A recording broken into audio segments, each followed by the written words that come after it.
ഇന്ന് തന്നെ ഡൗൺലോഡ് ചെയ്യൂ. കാണൂ നിങ്ങളുടെ ഫേവറേറ്റ് ഷോസ്. സാർ സത്യം പറ, സാറിന് ഈ ഇടപാട് എത്ര നാളായിട്ടുണ്ട്? ഇതിപ്പോ പ്രതിപക്ഷം വർമ്മ സാറിനെതിരെ നടത്തിയ നീക്കമാണെന്ന് എനിക്ക് തോന്നുന്നില്ല. മിനിസ്റ്ററുടെ വണ്ടിയാകുമ്പോ എന്തും വെച്ചുകൊണ്ട് പോവാലോ.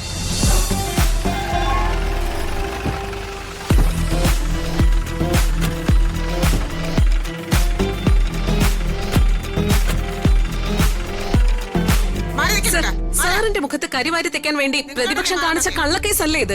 ഇലക്ഷൻ നടക്കുന്നതിന് മുൻപ് സാറിനെതിരെ നടത്തുന്ന ഒരു കരുനീക്കമാണിത്, അല്ലേ സാർ?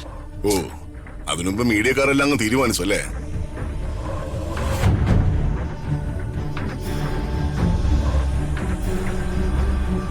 പോലീസും നർക്കോട്ടിക് സെല്ലും ചേർന്ന് നടത്തിയ സംയുക്ത പരിശോധനയിൽ മന്ത്രി പ്രതാപവർമ്മ അറസ്റ്റിൽ.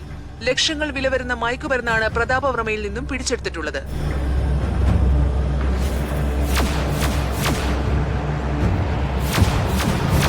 ഇപ്പോൾ പ്രതാപവർമ്മയെ പോലീസ് സ്റ്റേഷനിലേക്ക് കൊണ്ടുവന്നിരിക്കുകയാണ്. മിനിസ്റ്ററുടെ വാഹനത്തിൽ രഹസ്യമായി മയക്കുമരുന്ന് കടത്തുന്നുണ്ട് എന്ന് ലഭിച്ച അജ്ഞാത വിവരത്തിന്റെ അടിസ്ഥാനത്തിലായിരുന്നു ചെക്കിംഗ്. മാരകമായ മയക്കുമരുന്നാണ് മിനിസ്റ്ററുടെ കയ്യിൽ നിന്നും പിടികൂടിയതെന്നാണ് പോലീസ് വൃത്തങ്ങൾ സൂചിപ്പിക്കുന്നത്. നാളെ ഇലക്ഷൻ നടക്കാനിരിക്കുന്ന സാഹചര്യത്തിലാണ് ഇങ്ങനെയൊരു നാടകീയ സംഭവം നടക്കുന്നത്.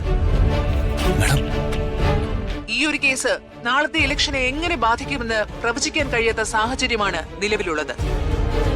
നിങ്ങളൊന്ന് മാറിയെന്നേ, എനിക്ക് പ്രതിയെ ചോദ്യം ചെയ്യണം. മാം, കേസ് തെളിയുന്നതിന് മുമ്പ് തന്നെ അദ്ദേഹത്തിന് എന്തിനാണ് പ്രതിയെന്ന് മുദ്ര കുത്തുന്നത്? ദേ, മര്യാദയ്ക്ക് ഞാൻ പറഞ്ഞു മാറി നിൽക്കാൻ. എനിക്ക് എന്റെ ഡ്യൂട്ടി ചെയ്യണം. എന്റെ ജോലിയെ തടസ്സപ്പെടുത്താൻ വന്നാ എല്ലാത്തിനും തൂക്കിയെടുത്ത് അകത്തിടും. മാറി നിൽക്കങ്ങോട്ട്, മാറോ.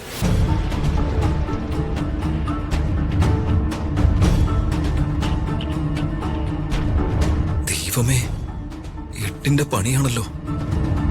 അമ്മാവനെ കൊണ്ടുപോയി മയക്കുമരുന്ന് കേസ് തന്നെ ഞാൻ കുടിക്കല്ലോ. അമ്മ എങ്ങാനും അറിഞ്ഞ അതോടെ തീർന്നു.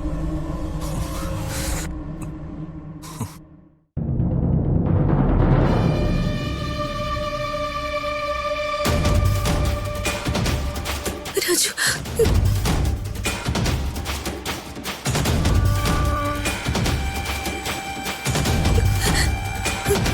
ഇതെന്താ ഇങ്ങനെയൊക്കെ? അച്ഛനെ എത്രയും പെട്ടെന്ന് രക്ഷിക്കണം രാജു. രാജുവിന്റെ കയ്യിൽ നിന്ന് കൈയെടുക്ക്. വാട്ട്? കൈയെടുക്കാൻ. ഇത്ര ചീപ്പായിട്ട് പെരുമാറാൻ റോഹൻ എങ്ങനെ കഴിയുന്നു? നിന്നെ കല്യാണം കഴിക്കാൻ പോകുന്ന വ്യക്തിയല്ലേ ഞാൻ. എന്റെ മുമ്പിൽ വെച്ച് മറ്റൊരു പുരുഷന്റെ ശരീരത്തിൽ കൈവയ്ക്കുന്നത് ശരിയാണെന്ന് ഹൃദയക്ക് തോന്നുന്നുണ്ടോ? റോഹൻ, നിങ്ങൾ ഇതുവരെ എന്റെ ഭർത്താവായില്ല. ഞാൻ എന്ത് ചെയ്യണം എന്ത് ചെയ്യണ്ടെന്ന് തീരുമാനിക്കുന്നത് ഞാനാ. ഇങ്ങനൊരു സിറ്റുവേഷനിൽ റോഹൻ എങ്ങനെ ഇങ്ങനെ ചിന്തിക്കാൻ പറ്റുന്നു? അവിടെ സ്റ്റേഷനിൽ അറസ്റ്റിലായി കിടക്കുന്നത് എന്റെ അച്ഛനാ. അച്ഛനെ എങ്ങനെ രക്ഷിക്കാൻ കഴിയുന്ന ടെൻഷനായി നിൽക്കുമ്പോഴാണോ ഇങ്ങനെ പൊസസീവ്നെസ് കാണിക്കുന്നത്? ഞാൻ രാജുവിന്റെ കയ്യിൽ പിടിച്ചിട്ട് എനിക്ക് നിന്നെ മറക്കാൻ കഴിയില്ല, അതുകൊണ്ട് എന്നെ കല്യാണം കഴിക്കണമെന്നാണോ ഞാൻ പറഞ്ഞത്? അല്ലല്ലോ, എന്റെ അച്ഛനെ എത്രയും പെട്ടെന്ന് രക്ഷിക്കണമെന്നല്ലേ പറഞ്ഞത്? അതിലും മോശം കാണുന്ന നിങ്ങൾക്ക് എന്ത് മനസ്ഥിതിയാണെന്ന് എനിക്ക് മനസ്സിലാവുന്നില്ല. നിങ്ങളുമായിട്ട് എന്റെ കല്യാണം തീരുമാനിച്ചു എന്ന് കരുതി എന്റെ പൂർണ്ണ ഉത്തരവാദിത്വമൊന്നും നിങ്ങളെ ഏൽപ്പിച്ചിട്ടില്ല. അയ്യോ, ഋതിക എന്നെ തെറ്റിദ്ധരിച്ചിരിക്കുക. ഞാൻ അങ്ങനെയൊന്നും ഉദ്ദേശിച്ചിട്ടല്ല. അങ്കിൾ അറസ്റ്റിലായതിൽ എനിക്കും വിഷമമുണ്ട്. ഞാനിവിടെ നിൽക്കുമ്പോ ഋതിക രാജുവിനോട് സഹായം ചോദിച്ചത് എനിക്ക് പെട്ടെന്ന് ഉൾക്കൊള്ളാൻ കഴിഞ്ഞില്ല.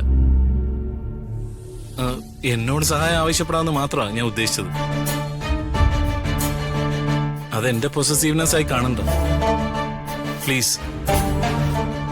പിന്നെ ഞാൻ പറഞ്ഞത് ഋതികയെ വേദനിപ്പിച്ചിട്ടുണ്ടെങ്കിൽ I am sorry, extremely sorry. സത്യം പറഞ്ഞ നമ്മളിങ്ങനെ പരസ്പരം കുറ്റപ്പെടുത്തിക്കൊണ്ടിരിക്കുന്നതിനേക്കാൾ അങ്കിളിനെ പുറത്തിറക്കാൻ വേണ്ടി എന്ത് ചെയ്യാമെന്ന് ചിന്തിക്കാം. ഞാനിവിടെ ഇല്ലേ, എന്താന്ന് വെച്ചാൽ ചെയ്യാം.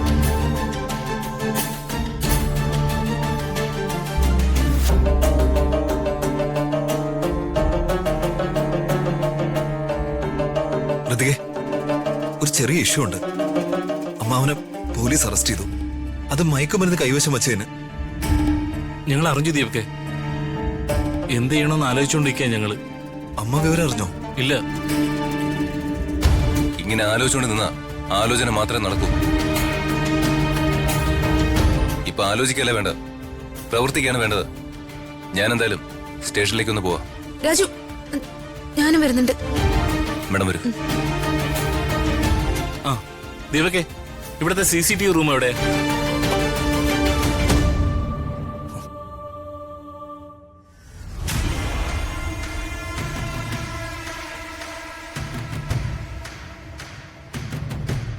സാർ ഇരിക്കണം. Thank you. സാറിന് എന്താ പറയാനുള്ളത്? ആരാണ് എന്റെ കാറിൽ ഇങ്ങനൊരു വസ്തു ഉണ്ടെന്ന് നിങ്ങൾക്ക് ഇൻഫർമേഷൻ നൽകിയതെന്ന് എനിക്കറിയാൻ കഴിയുമോ? ആഹാ, ഇപ്പൊ ചോദ്യം ചോദിക്കൽ എന്നോടായോ? സാർ ക്ഷമിക്കണം. ഞാൻ ചോദിക്കുന്ന ചോദ്യത്തിന് ആദ്യം ഉത്തരം പറ. അതിനുശേഷം ഞാൻ സാറിന്റെ ചോദ്യങ്ങൾക്ക് ഉത്തരം തരാം. സാർ സത്യം പറ. സാറിന് ഈ ഇടപാട് എത്ര നാളായിട്ടുണ്ട്? ഇതിപ്പോ പ്രതിപക്ഷം വർമ്മ സാറിനെതിരെ നടത്തിയ നീക്കമാണെന്ന് എനിക്ക് തോന്നുന്നില്ല. മിനിസ്റ്ററുടെ വണ്ടിയാകുമ്പോ എന്തും വെച്ചുകൊണ്ട് പോവാലോ, ചെക്കിംഗ് ഒന്നും ഉണ്ടാവില്ലല്ലോ. അതുമല്ല, സ്വർണം കടത്തുന്നതിനെക്കാട്ടിലും ഡയമണ്ട് കടത്തുന്നതിനെക്കാട്ടിലും ബുദ്ധിമുട്ടൊന്നും ഉണ്ടാവില്ലല്ലോ. ഇതാകുമ്പോ ഇരട്ടി കാശ് കിട്ടുന്ന ഇടപാടല്ലേ. സാറിനങ്ങനെ സാമ്പത്തിക ബുദ്ധിമുട്ടൊന്നും ഇല്ലല്ലോ. സാറ് കോടീശ്വരനല്ലേ. പിന്നെ സാർ എന്തിനാ ഈ തരം താഴ്ന്ന പണിക്ക് പോകുന്നത്?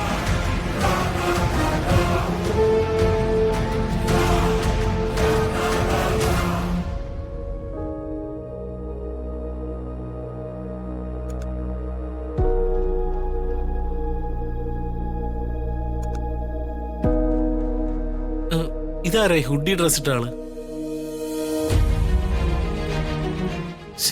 പരിചയമില്ലാത്ത ഒരാളാണല്ലോ. മുഖവും വ്യക്തമല്ല.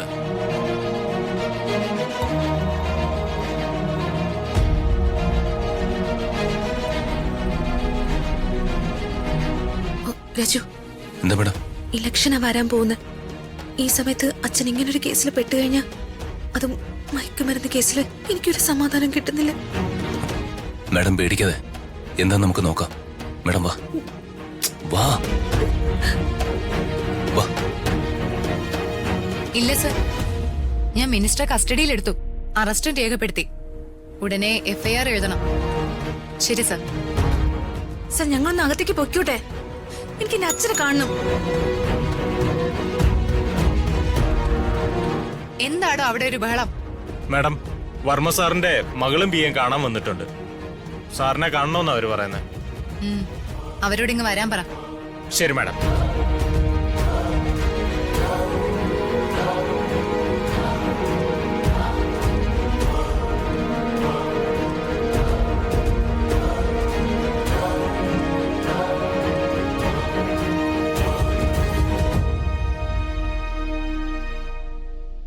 അകലെ